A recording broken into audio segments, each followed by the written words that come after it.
നടിയും സംവിധായകമായ ഗീതു മോഹൻദാസിൻ്റെ ഒരു pan Indian ചിത്രം വരുന്നുണ്ട്. ടോക്സിക് എന്നാണ് അതിൻ്റെ പേര്.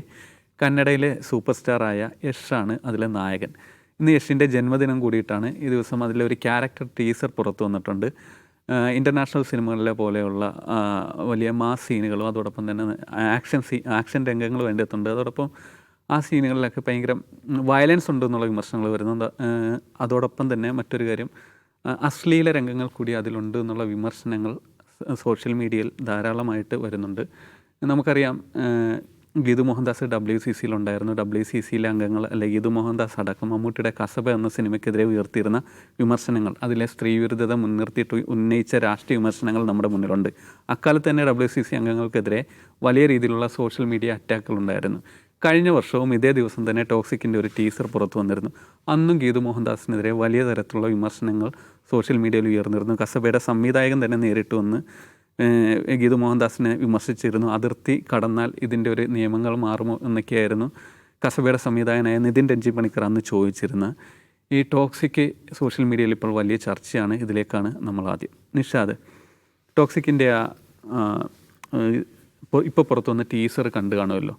നമുക്കറിയാം, ഈ WCCയിലുള്ള അംഗങ്ങൾക്കെതിരെ, അതിപ്പോൾ പാർവതി ആകട്ടെ, റിമേ ആകട്ടെ, അല്ലെങ്കിൽ ഗീതു മോഹൻദാസ് ആകട്ടെ, അവർ പറയുന്ന രാഷ്ട്രീയ ശീലങ്ങൾ അല്ല അവരഭിനയിക്കുന്ന ചിത്രങ്ങൾ, ഇതൊക്കെ മുൻനിർത്തിയിട്ടുണ്ടാകുന്ന അറ്റാക്കുകൾ നമുക്ക് ഇതിനു മുമ്പ് പാർവതിയുടെ ചിത്രങ്ങൾ അടക്കമുള്ള ഉദാഹരണങ്ങളുണ്ട്. പാർവതി അലൻസിയർ ഒപ്പം അഭിനയിച്ചു എന്ന് പറഞ്ഞിട്ടുള്ള. അപ്പോൾ ഇതിനെ എങ്ങനെയാണ് കാണുന്നത്? ഈ വിമർശനം ഉന്നയിക്കുന്നവർ ഒരിക്കൽ പോലും ഇപ്പോൾ ഇവരുന്നയിക്കുന്ന രാഷ്ട്രീയ ശരികളുടെ പേരിൽ മലയാളത്തിലെ വേറെ ഏതെങ്കിലും സംഘടനകളെയോ താരങ്ങളെയോ വിമർശിക്കാറില്ല. WCCയെ മാത്രം തിരഞ്ഞു പിടിച്ച് അതിലെ അംഗങ്ങളെ മാത്രം വിമർശിക്കുന്നതിന് എങ്ങനെയാണ് കാണുന്നത്? ഇല്ല, ടീസർ കണ്ടോ? ടീസർ എന്ന് വെച്ചാൽ സാധാരണ ഇപ്പോൾ ഒരു പാൻ ഇന്ത്യൻ പ്രതീക്ഷകൾ വെച്ച് പുറത്തിറങ്ങുന്ന സൗത്ത് ഇന്ത്യയിൽ, പ്രത്യേകിച്ച് ഇപ്പോൾ ഈ യഷിൻ്റെ ഒക്കെ നേരത്തെ വന്നിട്ടുള്ള പടങ്ങൾ വെച്ച് നോക്കണം, ആ പടത്തിലുള്ള ഒരു ഭയങ്കര മസ്കുലിയൻ സൂപ്പർ ആൺ താരം നടത്തുന്ന വെടിവെപ്പും ആളുകളെ കൊല്ലുന്നതൊക്കെ സാധാരണ സംഗതി തന്നെ, അല്ല ഒന്നുമില്ല. അതിനകത്തൊരു ഇൻറ്റിമേറ്റ് സീനും കൂടി ഉണ്ടെന്നുള്ളതേ ഉള്ളൂ. അപ്പോൾ അതിൻ്റെ താഴെ വന്നിട്ട് ആ സീനിലെ ആ ടീസറിലെ ചില ഭാഗങ്ങൾ മാത്രം എടുത്ത് ഗീതു മോഹൻദാസിനോട് പഴയ നിങ്ങളുടെ സ്ത്രീപക്ഷവാദം എവിടെയെന്ന് ചോദിക്കുന്ന ആൾക്കാരുണ്ട്. അവരാണ് ഇപ്പോൾ ഈ സോഷ്യൽ മീഡിയ വിവാദം ഉണ്ടാക്കിയിട്ടുള്ളത്. അതിൻ്റെ അടിസ്ഥാനത്തിലാണ് ഈ വിഷയം നമ്മളോട് സംസാരിക്കുകയും ചെയ്യുന്നത്.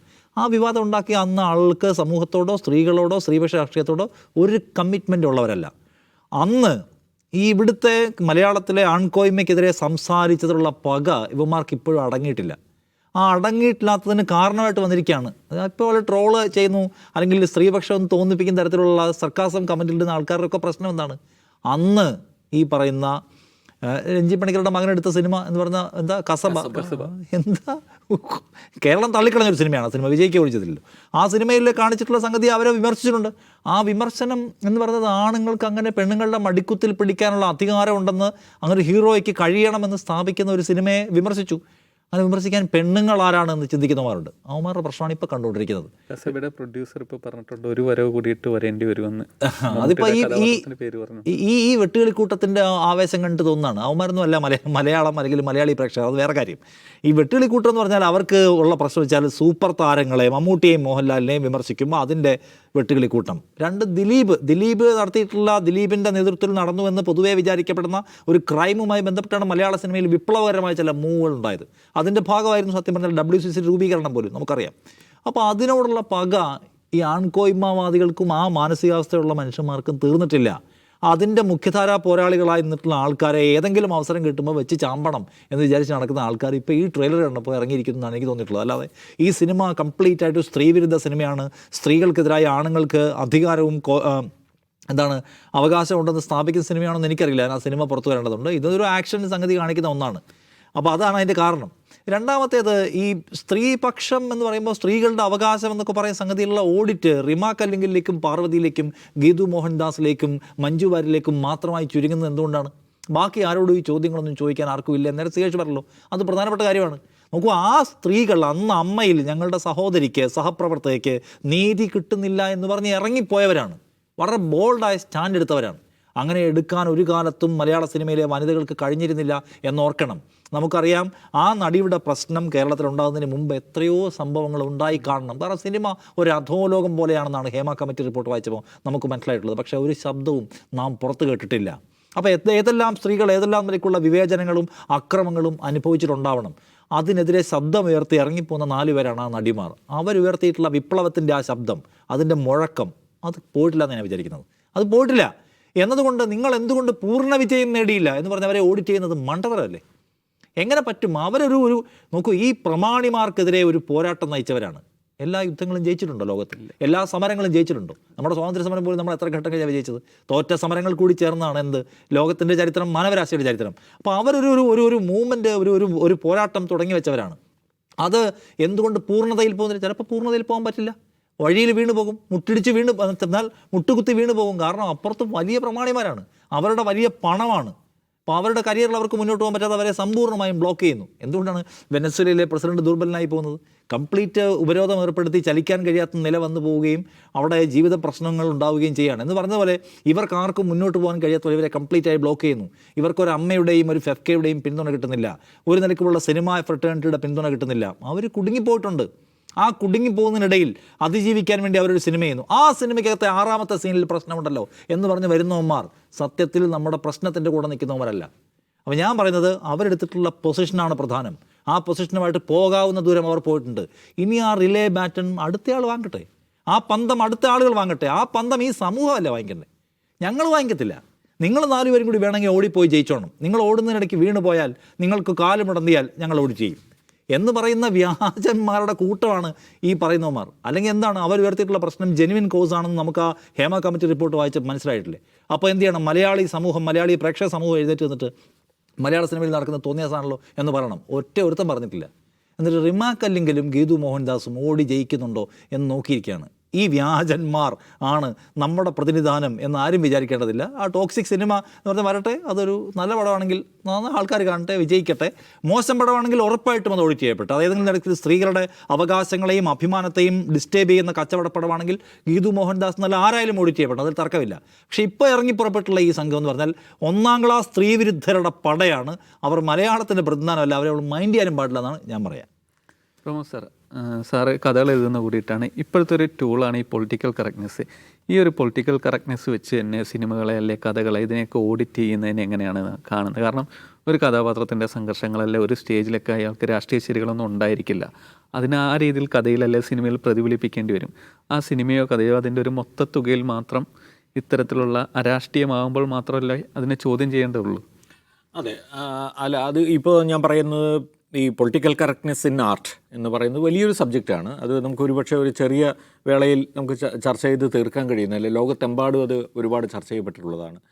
അപ്പോൾ പക്ഷേ ഇവിടെ നമ്മൾ കാണേണ്ട ഒരു കാര്യം, ഇപ്പോൾ കസബയെക്കുറിച്ചുള്ള വിമർശനം, ആ വിമർശനം ഉന്നയിച്ചവർ അതേ നിലയിൽ ഒരു സിനിമ ചെയ്യുന്നു എന്ന നിലയിലാണ്. അല്ലെങ്കിൽ കസബയെ പോലെ സ്ത്രീയെ ഒബ്ജക്റ്റിഫൈ ചെയ്യുന്ന, വസ്തുവൽക്കരിക്കുന്ന ഒരു സിനിമ ചെയ്യുന്നു എന്നുള്ള നിലയിലാണ് ഇപ്പോൾ വിമർശനം ഉയർന്നിട്ടുള്ളത്. ഈ വിമർശനം ഈ പറഞ്ഞ പോലെ എന്തിനെ ബേസ് ചെയ്തിട്ടാണ്?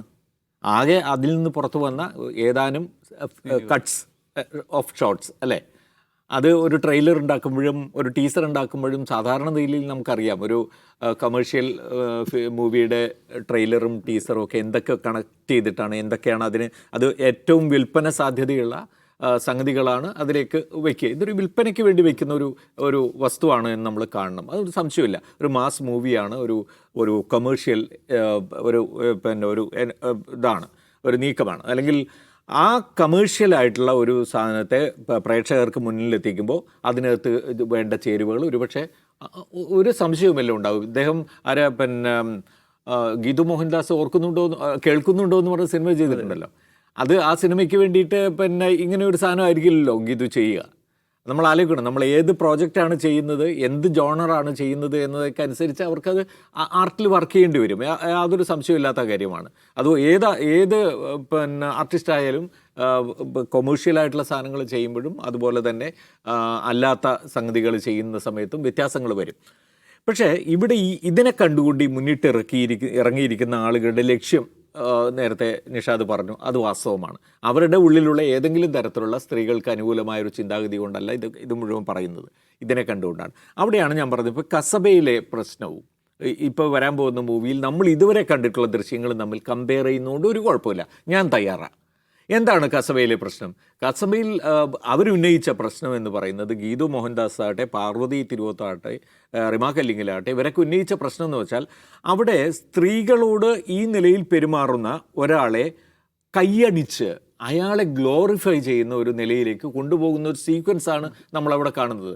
ഏറ്റവും അധികം സ്ത്രീകൾക്കെതിരായിട്ടുള്ള സ്ത്രീ വിരുദ്ധമെന്ന് നമുക്ക് പച്ചയ്ക്ക് പറയാൻ കഴിയുന്ന ഒരു സംഗതിയാണ് അവിടെ കാണുന്നത്. ഇപ്പോൾ മമ്മൂട്ടി ആവട്ടെ, മോഹൻലാൽ ആവട്ടെ, ഇപ്പോൾ രഞ്ജിത്തിൻ്റെയൊക്കെ സിനിമകളിൽ അവസാനം എനിക്ക് എൻ്റെ ആവശ്യങ്ങൾക്കനുസരിച്ച് കൂട്ടാനൊരു പെണ്ണ് വേണം എന്ന് പറഞ്ഞ് അവസാനിക്കുന്ന സിനിമകൾ ഉണ്ടായിട്ടുണ്ട്. അത്തരം ഡയലോഗുകൾ ഉണ്ടായിട്ട് ആ ഡയലോഗുകളും അത്തരത്തിലുള്ള അതിൻ്റെ ഗ്ലോറിഫിക്കേഷനും ഒക്കെയാണ് അവർ ഉന്നയിച്ച കാര്യം. അല്ലാതെ സിനിമയിൽ ന്യൂഡിറ്റി വരുന്നുണ്ടോ, ഇൻ്റർകോഴ്സിൻ്റെ ഒരു ഷോട്ട് വരുന്നുണ്ടോ, അല്ലെങ്കിൽ അത് വേറെ രീതിയിൽ അവതരിപ്പിച്ചിട്ടുണ്ടോ തുടങ്ങിയ കാര്യങ്ങളല്ല. അത് സിനിമയിൽ സാധാരണമാണ്. നമ്മുടെ ലോക ചലച്ചിത്ര രംഗത്ത് അതൊക്കെ അതിൻ്റേതായിട്ടുള്ള നിലയിൽ അവതരിപ്പിച്ചിട്ടുള്ള ഇഷ്ടംപോലെ സിനിമകൾ നമ്മൾ കാണുന്നുണ്ടല്ലോ. അതിനെന്താണ് കുഴപ്പം? അത് മുഴുവൻ തെറ്റാണ്, അത് മുഴുവൻ സ്ത്രീ വിരുദ്ധമാണെന്ന് ആരെങ്കിലും പറഞ്ഞു? ന്യൂഡിറ്റി സ്ത്രീ വിരുദ്ധമാണെന്ന് ഈ പറയുന്നവരാരും പറഞ്ഞിട്ടില്ല. അത് കച്ചവടവൽക്കരിക്കുമ്പോഴാണ് അതിന് ആ തരത്തിലുള്ള പ്രതിഷേധം ഉയരേണ്ടത്. കച്ചവടവൽക്കരിക്കുമ്പോഴാണ്, അല്ലാതെ ആർട്ടായി മാറുമ്പോഴല്ല.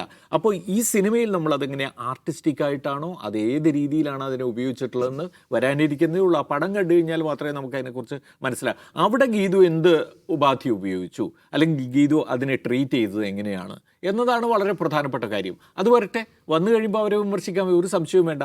നിങ്ങൾക്ക് ആ നിലയിൽ വിമർശിക്കാനുള്ള വക അതിനകത്ത് ഉണ്ടെങ്കിൽ കാണാം. ഇപ്പോഴേ കാണുന്നത് എന്താണെന്ന് വെച്ചാൽ, ഇത് നേരത്തെ കാലേ കൂട്ടി അതിനെ അങ്ങനെ ഒരു ചിത്രം അതിനുണ്ടാക്കി വെച്ച് ആ സിനിമയെ വരുന്നതിന് മുമ്പേ തന്നെ, അല്ലെങ്കിൽ തിയേറ്ററിൽ എത്തുന്നതിന് മുമ്പേ തന്നെ അതിനെ ഒരു ബ്രാൻഡ് ചെയ്യാൻ വേണ്ടിയിട്ടുള്ള ഒരു ശ്രമമാണ് ഇപ്പോൾ നടന്നുകൊണ്ടിരിക്കുന്നത്. അപ്പോൾ ഈ കാഴ്ചപ്പാട് മാറാൻ പാടില്ല. അതായത് സ്ത്രീ വിരുദ്ധം ആവുന്നത് സ്ത്രീയെ ഏതെങ്കിലും തരത്തിൽ ചിത്രീകരിക്കുന്നതിലല്ല, അതിൽ ഉപയോഗിക്കുന്ന പുരുഷ കണ്ണ് ഏത് നിലയിലാണ്, അതൊരു കച്ചവടത്തിൻ്റെയോ അല്ലെങ്കിൽ മറ്റേതെങ്കിലും തരത്തിലുള്ള ഒരു ചൂഷണത്തിൻ്റെതോ ആയിട്ടുള്ള ഒരു കാഴ്ചപ്പാടിലാണോ അത് ഉപയോഗിച്ചിരിക്കുന്നത് എന്നാണ്. അതാണ് കസബയിൽ കണ്ടത് നമ്മൾ.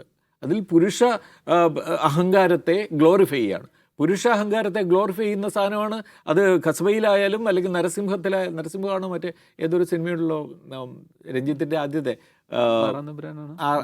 ആറാന്തപുരാനിലും ഉണ്ട് ഏറെക്കുറെയൊക്കെ. അതിലൊക്കെയാണ് എനിക്കൊന്ന് നരസിംഹമാണെന്ന് തോന്നുന്നു അവസാനം അങ്ങനെ ഒരു ഡയലോഗ് കൂടി അവസാനിക്കുന്നത്. രഞ്ജി പണിക്കരുടെ സിനിമയിലുണ്ട് വെറും പെണ്ണ്. അതെ, ധാരാളം കിങ്ങിൽ അതെ നമ്മൾ കണ്ടിട്ടുണ്ട്. അപ്പോൾ ഇതിലെല്ലാം കാണുന്ന സംഗതി എന്ന് വെച്ചാൽ പുരുഷ അഹന്തയെ ഗ്ലോറിഫൈ ചെയ്യുന്നതാണ്.